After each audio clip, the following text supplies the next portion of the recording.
Hello there and very welcome. This is Liesel of Savvy Self-Growth, and today I have a very special guest with me. How do I cut through my resistance and unleash the creativity I know that I'm capable of?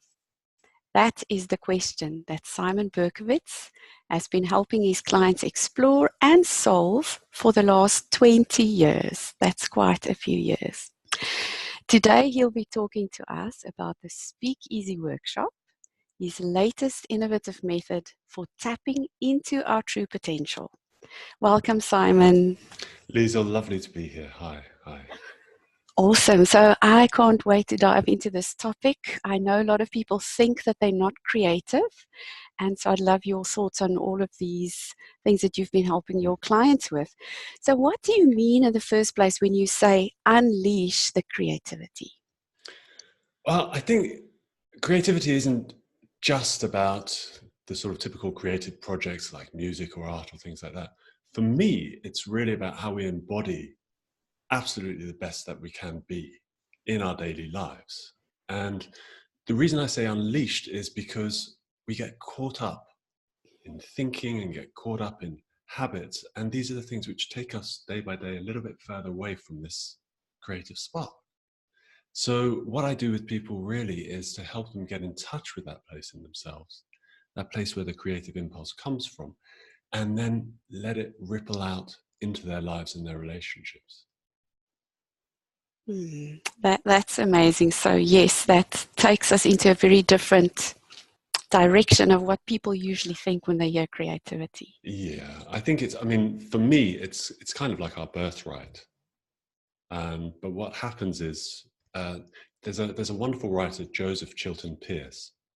He talks about children, infants, in fact, and how infants have these two forces at play in them. The one is this absolute innate desire to explore, to put our hands in everything and everything in our mouths, and this continual, what can I explore? What can I explore? And then alongside that, there's this parental no. It's dangerous. Don't do that. Don't do that because it's difficult for me as your parent. And so we have these two forces, and this gets internalized and comes through into our later life as habits, very, very deep ingrained habits. Then we have the whole thing of societal, cultural, education. All of these are these kind of external forces which shape and mold us. And, it's not just the big events, the big traumas, which are the issue. It's the little day-to-day habitual insults that we get when we go to, say, a classroom at school. And for 10, 12 years, we're told, you shouldn't explore how you think. You shouldn't explore how you feel. You should do it the way I tell you. Yeah. It just sits there in the background. And so you get to adulthood. And what happens? There are all these patterns there already. Now, the thing is, what I was so excited to discover is that these patterns remain even as we work on ourselves. They don't actually just disappear. The idea that we're someday going to get rid of all this stuff is it's a little bit misleading. But as we get used to it, we can actually be in touch, really, really in touch with that place in us which feels free. And it's so exciting to realize that in one's conversations, in one's friendships, even in difficult situations, we can find that freedom. And that's really, really what I see as unleashing our creativity. Wow. Yes, that's a totally different take, and I love that.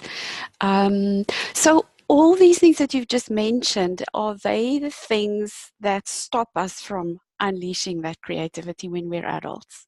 Are there more, or?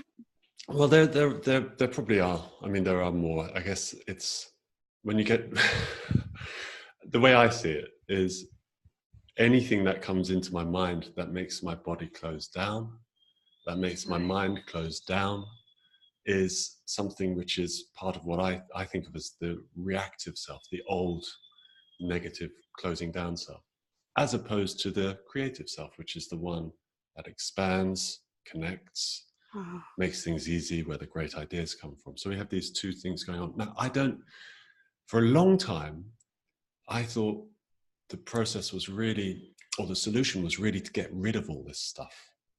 yeah. I tried.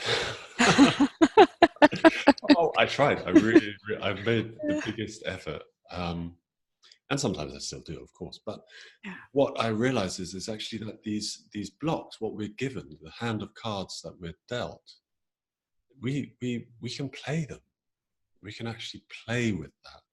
And so even in the midst of difficult feelings, over time there becomes a kind of sense that, okay, so I can be with this challenging situation, and I can actually almost use it like a springboard into my next bit of understanding of a creative space. And so the aim is not to solve the particular issue, but rather how can I move into more of this creative space in more of my life, in more of my relationships, in my work, family, whatever it is. How can I bring more of that real quality into my life? Oh, I really love that. That feels completely different to one day I'll be rid of all my issues and then I can get creative. Yeah, I mean, maybe that is a way to do it. I haven't found it either, Simon. Just that it just hasn't worked for me. Right. There was a thought that just crossed my mind. Right. So I talk about feelings and emotions a lot. That comes up a lot in my work. Yeah. What does it feel like in that creative space? Because you sort of alluded to it a little bit earlier, but can you give us an example or an experience of how does it feel when we're in that creative space? The thing I love to do with people, if they're open to it, is to think of a time when they've had a major breakthrough. And it doesn't really matter what area of life. If you can't think of one right now, then there are two childhood ones I really love. One is when you rode your bike for the first time. Right. The other one is when you tied your shoelace for the first time. Now, even if you can't actually remember those dates, you can maybe get in touch a little bit with what that might be like. Yes. If you try it now, then you may notice that your body mind shifts somewhat. Yes. And whether you've used the time when you've had a breakthrough or one of these two examples, riding your bike or tying your shoelace, what you'll notice if you have got in touch with it, and this happens every time, is your mind is clear. You can still think, but there's this kind of sense of relief in the mind. The body feels light and energized. It's not like a heavy strength. It's like a lightness. It's almost like an ease. And in relation to the particular problem, very often a solution will appear, or at least a sense of peace that there is possibility there. And it happens every time. I mean, if you start to observe when you have a creative moment, sometimes the level of energy may be higher because you're excited or something like that, but it will always have this quality of ease, relief, lightness, clarity of thinking and direction. And you can really contrast that very clearly with the more reactive ways of thinking, or the reactive experience where we get caught up in the problem. We can't see past it. We can't envisage a better future. We feel heavy, that sort of sense of burden that sits on our shoulders. So you can contrast these two kind of states quite clearly. And like I say, it's not about just having this creative space, because we tend to get so much learning out of being caught up in our reactions.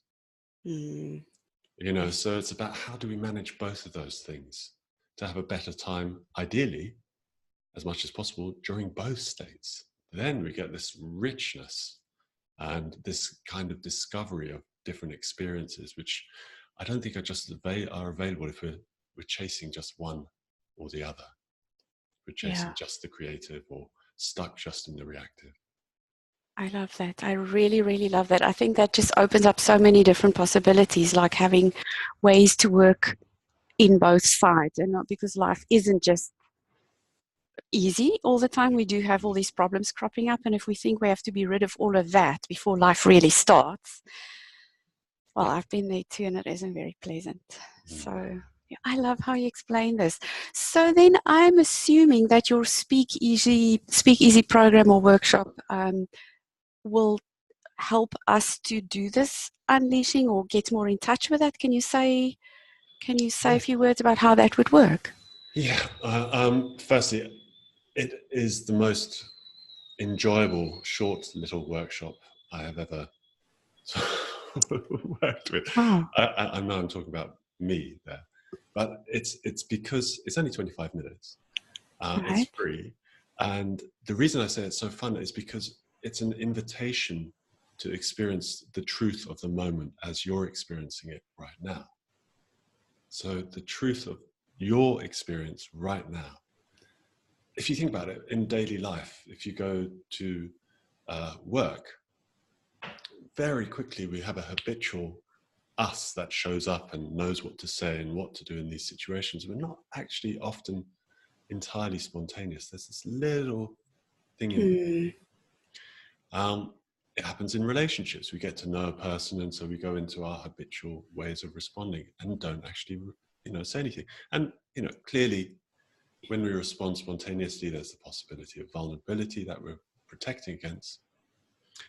I think that's a very, very high price to pay, because when we actually respond spontaneously, we automatically open to our creative self. So this workshop, 25 minutes, there's generally 2 or 3 partner exercises in there. Very, very simple, very, very easy. You get asked a question, and then the offer to you is just to respond. And maybe nothing comes. It's very simple questions. Right. Maybe nothing comes. And you just wait, and you get used to that waiting rather than dive in and fill the gap. Or suddenly an idea takes you which is different to what you had thought of. So that's the one side, and that's the invitation into the creative self. Alongside it, what people have reported is actually not needing to think so much before speaking spontaneously, a little bit more ease in connecting. And if you're somebody who's interested in personal growth, it's a very, very quick way to start seeing how your creative process, how you actually are inside, very, very fast. There's one more thing, which is that here I've been talking about the speaker. The other side of it is training to be a good audience. Just as we have that habitual response when we're speaking, we have these habitual forces, pulls in us when we're listening. And actually, if you've ever had the experience of being listened to by somebody who really knows how to listen, it's quite profound. Yes. Now, it's a skill, and it's a very, very useful one when we want to improve our connection to other people. And so in the workshop, what we get is these 2 or 3 short exercises. You show up, you cannot fail. Where else can you say that? I mean, right. Let me put it differently. You can fail and it doesn't matter. Right. Yes. In the failing, it gives you an opportunity to feel those uncomfortable feelings in a very safe, easy way, and then just move through it. And the end result is this sense of being more in touch with that creative part of you that comes when you have an epiphany or a breakthrough. Right. So that's fascinating, because the one thought that came up, I'll ask you in a moment who this workshop is for, and the one that came up immediately for me is specifically is for people who think they have to have everything prepared perfectly before they can step into action. So that's the one thing that came up for me. Who else do you think will benefit? Well, this is early days with this. It's an experiment as well. I think clearly wanting to speak and feel more confident in speaking, whether that's just one-on-one or whether that's in groups or even presentations, it just helps. It's not that one has to be expressing exactly how one feels the whole time. It's not about that. It's just having this sense of possibility and that it's actually okay. There's a level of relaxation that comes with that. So clearly, public speaking is one area. Second is personal growth. If you're interested, if you're a seeker, if you're interested in your own growth, then it's a wonderful place to get a chance to experiment and to explore. You know, each week different people show up, and you don't know who you're going to work with, and you don't know how you're going to be on the day. And it's like this opportunity, free of any consequences, to just see where you are and see how you can get in touch with this place. So that's really the second group. And personally, I mean, it's really, it's very, very fun. So, if you don't feel you fall into one of those two, then I just say come anyway. It doesn't really matter, and just show up and see what you think. Right. Yeah. There's always a possibility of fun, and there's so few, well, it seems sometimes there's so few possibilities to have fun in our daily life. So I love, at least you'll have fun. Yeah. Well, I hope you will. I mean, people Yeah. seem to. I do. Yes. Yeah. And what also strikes me is it seems like a real opportunity to practice authenticity, just being myself, just showing up where I am in that moment, not having to put on my mask. So if there are people out there who find it hard to not wear the mask, that sounds like a perfect opportunity. Yeah. And of course, you're welcome to wear your masks. There's no, because otherwise then that brings in a sense of you've got to do it this way. This is an invitation to explore. But you're absolutely right. If you want to explore authenticity, this is a very, very good place to see what it's like. To see what it's like to show a bit of yourself, a bit more. Yes. Yes. And I also want to say, for the people who are scared to take off the mask, I have personal experience of working with Simon, and I know he creates a very safe space. So that's the least of the concerns here, I want to honestly add. Yeah. I thank you, Liesel. I do want to say one thing. I don't know if this is connected because I did a speakeasy yesterday, but I then went and did a lot of other work and all this sort of thing. And I came back very late, and I went to my local little supermarket, and I don't know, I was just quite open and chatty, and I chatted to the person behind the counter, and she just gave me a bunch of tulips. for no reason. Wow. Just like, here, have these. Wow. And so I don't know if it's connected. I mean, I've started more and more just having little chats with people. It's a lovely way to improve the quality of my day, but it did tickle me, and I don't think there was anything in it. It was just literally a gift. Wow, that's so truly who knows? amazing. Yes, who knows? We can never absolutely, there's no science to prove it. No. But when more and more things like that start showing up, we certainly can, well, okay, I'm changing something. Yes. Yeah. So that's beautiful. Anything else you'd like to add, Simon, around who it will benefit or how it benefits us?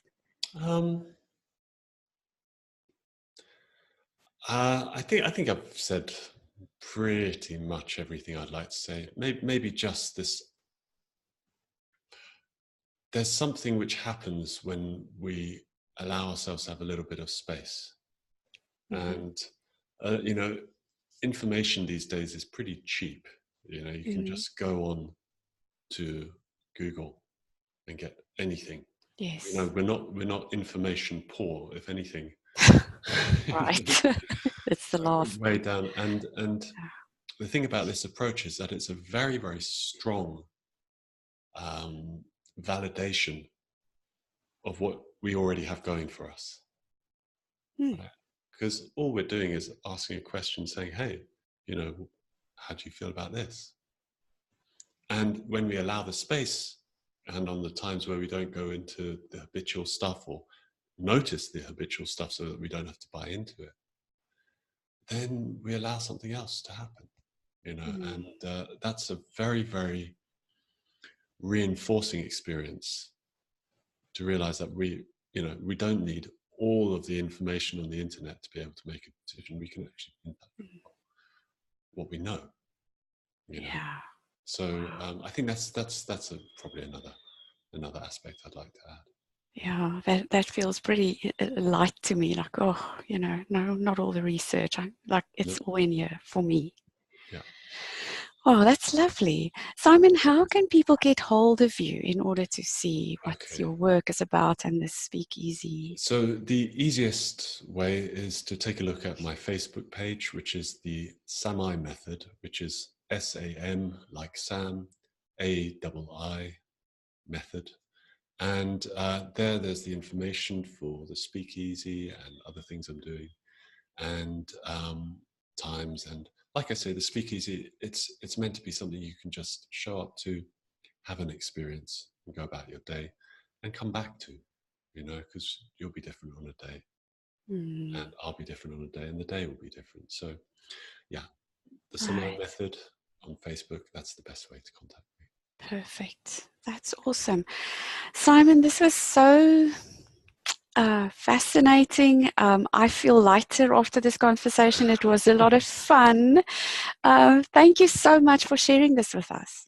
You're welcome, Liesel, and thank you so much for hosting me today. All You're right. so welcome. Have a great day, everybody, and thank you for listening.